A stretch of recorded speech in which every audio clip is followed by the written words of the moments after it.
Elhamdülillah, elhamdülillah, elhamdülillahi Rabbil alemin. Vessalatu vesselamu ala Resulina Muhammedin ve ala alihi ve sahbihi ecma'in. Kâle Allahu Teala fi kitabihil kerim. Euzu billahi mineşşeytanirracim. Bismillahirrahmanirrahim. Kul innes salati ve nusuki ve mahyaya ve memati lillahi Rabbil alemin. Sadakallahul azim. Bir önceki bölümde zor olan bir konunun zor bir bölümünü anlatabilmiştik arkadaşlar. Sahabenin cihat mantığı. Eğer biz bunu iyi anlayabilirsek ve ben de iyi aktarabilirsem aslında cihadın ne demek olduğunu, nasıl bir müessese olduğunu da anlamış olacağız. Hafıza tazeleyelim. Demiştik ki cihad, hangi mekan ve zamanda olursanız olun, İslam adına yaptığınız her şey cihadın bir türevlerindendir. Lakin asli olan cihatta İ'lâ-i kelimetullah sancağı dalgalansın diye düşmanın karşısına ruberu çıkıp ona karşı Allah'ın izzetini savunmaktır. Arkadaşlar bu sadece yapılırken, yani işin savaş bölümünde yapılırken kesinlikle biz bunu ardımıza atacağımız bir şey değildir. Bu yapılmalıdır ve niye yapıldığı konusuna gelince asıl mevzu niye İslam'da düşman ile karşı karşı gelme gibi bir sahne vardır. Bakın 13 yıl boyunca Allah Resulü Mekke'de insanlara, Mekkelilere İslam'ı söz ile anlattı. Onlar iman etmediler. Sonra Medine'ye gelirken Allah Resulü Aleyhisselatü Vesselam'ın niye evinde suikast için hazırlık yaptı Mekkeli müşrikler? Çünkü onlar çok iyi biliyorlardı ki Allah Resulü Medine'ye giderse artık bundan sonra Allah Resulü'nün mücadelesi kılıç ile yapılan bir mücadele olacaktır. Nitekim Allah Resulü Aleyhisselatü Vesselam ben kılıç ve merhamet peygamberiyim diyor. Rahmet peygamberi. Bakın iki ayrı zıt kutuptur. Kılıç ve rahmet peygamberiyim diyor. İstediği kadar birileri Allah Resulü Aleyhisselatü Vesselam'ın böyle hiçbir şeye karışmayan, hiçbir şeye kızmayan biri olarak lanse etsin. Bu kulağa güzel gelebilir. Allah Resulü Aleyhisselatü Vesselam hiç kimseye kızmadı. Aslında idol olarak kabul edilen bir peygamber tasvirinde bu da güzel bir söylemdir. Ama hayır.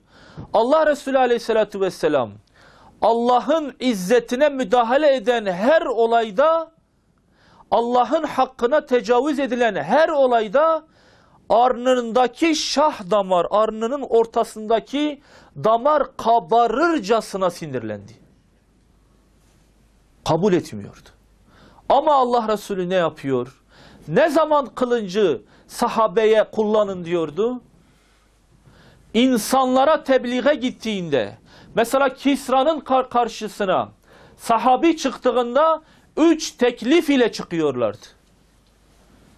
Ey kral, ey vali, biz sana şu 3 teklif ile geliyoruz. Birincisi, izin ver, senin memleketinde İslam'ı senin halkına anlatalım. Bu, izin ver. Ne biz suya sabuna karışalım, izin ver gelelim senin memleketine, halkının karşısına geçelim. Halkına İslam'ı bir anlatmaya başlayalım.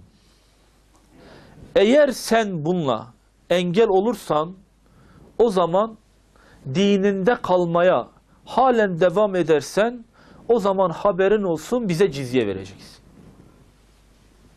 Sen bizim boyunduruğumuzun altına gireceksin. Eğer buna da kabul etmezsen o zaman insan ile İslam arasına girdiğin için seninle cihat ederiz. Arkadaşlar cihat, insan ile İslam arasındaki engelleri kaldıran bir müessesedir. Eğer biri İslam ile insan arasına engel koyuyorsa, işte o zaman söz ile söyler, tehdit eder. Eğer halen engeller kalkmıyorsa, o zaman cihat müessesesini inşa etmek zorundasınız. Velev ki yaşadığınız memlekette böyle bir amel o güne kadar yapılmamış olsa bile, eğer birileri sizin ile İslam ile insan arasına engel koyuyorsa, orada cihat kaçınılmaz bir farizadır. Selman-ı Farisi, Allah kendisinden razı olsun, Medain'de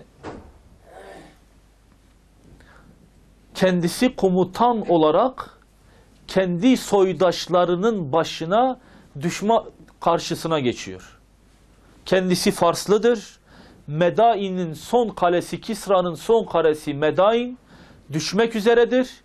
Müslüman askerlerinin başında Farslı olan Selman, karşı tarafta da ateşe tapan Farslılar vardır. Karşı taraf kesinlikle teslim olunmayacağına dair, sahabelere bir ferman gönderiyorlar. Sahabi diyor ki, ey komutan, Selman'a dönerek, izin ver, onlarla savaşalım. Hayır diyor. Niye? Gelmedik mi buraya? Biz buraya ne için geldik? İzin ver, gidelim. Önümüze kim çıkmışsa önümüzden engelini kaldıralım. Hayır diyor. Bizim mantığımızda direkt bir savaş yoktur. Ne var peki? Bir 3 gün müsaade edelim onlara. Allah Resulü Aleyhisselatü Vesselam dedi ki, eğer bir memlekete gidiyorsanız 3 gün daha sabredin onlara. Belki Allah kalplerine iman koyar, savaşmak zorunda kalmazsınız. Askerler diyor ki, ey Selman, burası Farsların memleketidir. Bir gün bile bizim için kayıptır. Eğer biz bir gün daha beklersek bunlar, düşman askerleri, takviye güçler gelecek ve belki de muzaffer olarak çıkacağımız savaştan yenilgiyi tatmış olarak çıkmak zorunda kalacağız. Hayır diyor. İslam'ın mantığında kesinlikle bu yoktur. 3 gün sonra Selman-ı Farisi, Allah kendisinden razı olsun, cihat meydanını, ateşini kızıştırıyor ve sahabeler savaşa başlıyor. Arkadaşlar bakın ne yapıyor sahabe? Direkt adam öldüreyim, adam kırayım, adam bitireyim, adam gitsin diye bir mantık değildir. Nitekim Hayber'in fethi bir aya yakın bir süre sürecek. Allah Resulü Hayber birçok kaleden oluşmuş, mahallelerden oluşan bir mekandır. Allah Resulü birçok sahabenin komutasında taarruz yapacak ama Hayber bir türlü düşmeyecek. Öyle bir kaledir ki içinde su ve gıda olarak da yeterli miktarda vardır. Düşmeyecek. Sonra Allah Resulü Aleyhisselatü Vesselam, yarın ben şu sancağı öyle birinin eline vereceğim ki Hayber onun eliyle teslim alınacak. O murtazadır.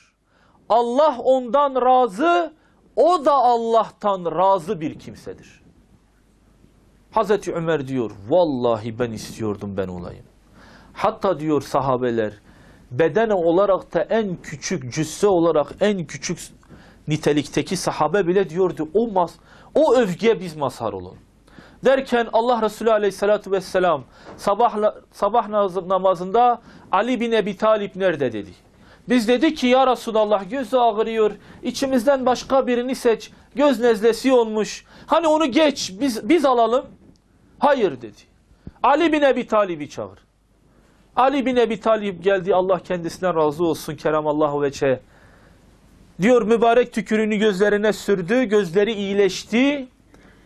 Bakın arkadaşlar, Hazreti Ali kendisi çağrıldığı anda o günden Aliül Murteza adıyla anılıyor. Allah'ın kendisinden razı olduğu, kendisinin de Allah'tan razı olduğu zat diye. Öyle bir seviniyor ki kılıcını çekiyor ve başlıyor diyor, annem bana Haydar ismini koydu. Ben ormanın derinliklerinden kükreyerek gelen bir aslan gibiyim diyerek şiirler okuyarak kendisini de böyle şişirerek yürümeye başladı. Öyle bir yürüdü ki diyor, Allah Resulü Aleyhisselatü Vesselam dedi ki bakın şu yürüyüş var ya, Allah bu yürüyüşü sevmez. Böyle yeryüzünde bübürlenerek yürümekten Allah sevmez. Ancak şu mekanda istisna, düşmana zillet vermek için, düşmanı küçültmek için bübürlenerek yürümek, Allah bu yürüyüşten hoşlanır. Hazreti Ali bu müjdeyi de aldı mı? Aldı. Öyle bir yürüyor ki Hazreti Resulullah sahabenin cihat mantığının nasıl olması gerektiğini orada yazmaya başlıyor. Ey Ali dur diyor. Hazreti Ali duruyor arkasına bakmadan. Çünkü gelen emir arkana bakmadan yürü demekti. Ey Ali, unutma ki bir insanın senin elinden hidayet bulması değil bu Hayber toprakları, bir vadi dolusu kızıl tüylü develden benim için daha evladır. Ne diyor biliyor musunuz? Ey Ali, İslam'da cihat mantığı şudur. Biz Müslümanlar biriyle savaşırken, biriyle mücadele ederken bizim derdimiz cennet odunu toplamak değildir. Cehenneme odun toplamak değildir. Cehenneme odun doldurmak değildir. Bizim derdimiz cennete adam kazandırmaktır. Biz insanlar ile savaşırken insanların hidayet bulması için onlarla mücadele ediyoruz. Bizim derdimiz cehenneme adam doldurmak değildir. Hazreti Resulullah o gün Hazreti Ali'nin öyle yürüdüğünü görünce Hazreti Ali'nin gövde üzerinde baş bırakmayacağını anladığı için böyle bir şerh düşüyor oraya. İşte İslam'daki cihat mantığı, İslam'da sahabenin anladığı cihat mantığı, karşı tarafı cennete taşımak için şefkat tokadıdır. Allah Azze ve Celle de bunu kullanıyor. Sünnetullah'tır. Bakın diyor. Eğer siz benim dediklerimi yapmazsanız sizi yakarım. Öyle değil mi? Aslında bir yerde korkutarak cennete kazandırıyor. Bir baba bile çocuğunu terbiye ederken onu belki de tehdit ile terbiye ediyor. Eğer sen şunu yapar isen sen de şunu göreceksin der. İşte arkadaşlar, anladığımız, sahabenin bize anlatmak istediği, Resulullah'ın bize öğretmek istediği cihat böyle bir cihat mantığıdır. Hazreti Ömer döneminde bir ara sahabeler çok cihada çıktığı için bir ara Hazreti Ömer herhalde şöyle tahmin ediyor, cihat asli mantığından koparıldı diye. Nitekim biraz sonra söyleyeceklerimizden de bu çıkıyor. Hazreti Ömer bir gün etrafında bulunanlara diyor, herkes bir dua etsin. Bakın gelen duaların muhtevası nasıldır? Biri diyor ki, Allahu Teala benim şu duamın kabul etmesini temenni ederdim. Allahu Teala bana mal verseydi. Bu böyle çok mal olsaydı. Ve ben bu malı da tamamını İslam mücahitlerinin kalkanı, kılıncı, atı için harcayıp büyük bir ordu toplayıp cihada çıkmak isterdim. Hazreti Ömer diyor, Allah duanı kabul etsin. Var mı başka dua etmek isteyen? Bir tanesi de diyor ki, ben de şöyle bir dua etmek istiyorum. Rabbim inşallah kabul eder diyor. Keşke benim böyle çok hızlı koşan Arap atlarım olsaydı ve üzerinde de o Arap atları değerinde mücahitler olsaydı, ben de kılıcımı çekseydim, o kuvvet, kudret bende olsaydı, gitseydim İslam topraklarının genişlemesi için belde belde o mücahitlerle beraber cihat etseydim. Hazreti Ömer diyor, Allah kabul eylesin inşallah. İçlerinden biri bakıyor ki Hazreti Ömer başka bir şey istiyor. Diyor ki ey Ömer, sen bize dua ettirdin ama senin kabul edilecek bir duan olsaydı nasıl bir dua kabul ederdin? Bakın Hazreti Ömer'in o iki kesmin söylediği cihat üzerine yaptıkları duanın tam karşısında yaptığı dua. Ben de Allah'tan şu duayı temenni ederdim. Keşke benim Ebu Übeyde İbni Cerrah gibi birkaç adamım olsa. Keşke benim Selman gibi, Salim gibi birkaç tane adamım olsa, bunlarla İslam ümmetinin işini yönetebilseydim. Ne demek istiyor Hazreti Ömer o gün onlara? Siz cihadı sadece o topraklarda mücadele olmak olarak zannediyorsunuz. Oysa İslam'ın, ümmetin işlerine dertliyseniz, İslam'ın ümmetinin işlerinin dertleriyle dertlenmişseniz, sizler bir cihat meydanındasınız. Kendisinin de duasıdır. Diyor ya Rabbi bana şehadet nasip et, Medine'de et. Kızı, müminlerin annesi Hazreti Hafsa diyor ki, babacığım diyor, sen öyle bir dua ediyorsun ki, bu ancak Arapların İbni Kebşe'nin duası dediği, yani hiç kabul edilmeyecek bir duadır. Olmayacak bir duadır. Niye?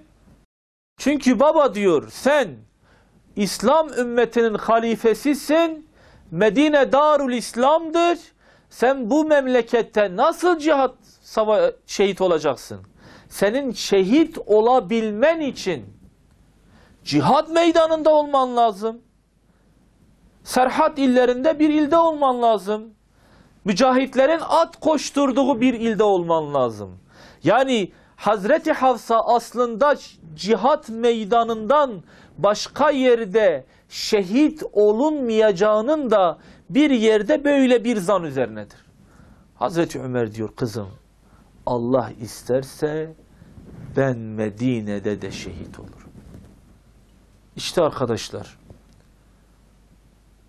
sadece keşke cihadın faziletine dair böyle biraz sohbet edebilseydik. Maalesef toplum şu anda bazı insanlar cihat farizasını yok saydı. Bazı insanlar da cihat farizası adı altında farklı yollara kapı açtılar. Oysa başlı başına hem İslam memleketinde İslam'ın derdiyle dertlenmek bir cihat, hem de düşmanın karşısında durmak bir cihat. Her ikisinin de fazileti çoktur. Ama Allahu Teala bunları iyi bir şekilde anlamayı, anlatmayı ve yaşamayı bizlere nasip eylesin. Ayet-i kerime diyor, barış en hayırlı olandır. Ama eğer birileri de İslam ile insan arasına giriyorsa ve size savaşla buna engel oluyorsa, sizin de ona gül uzatma gibi bir şey yapmanız herhalde akıllar ile dalga geçmek olur. Allahu Teala sizden razı olsun. Ve ahiru da'vana elhamdülillahi rabbil alamin. El Fatiha.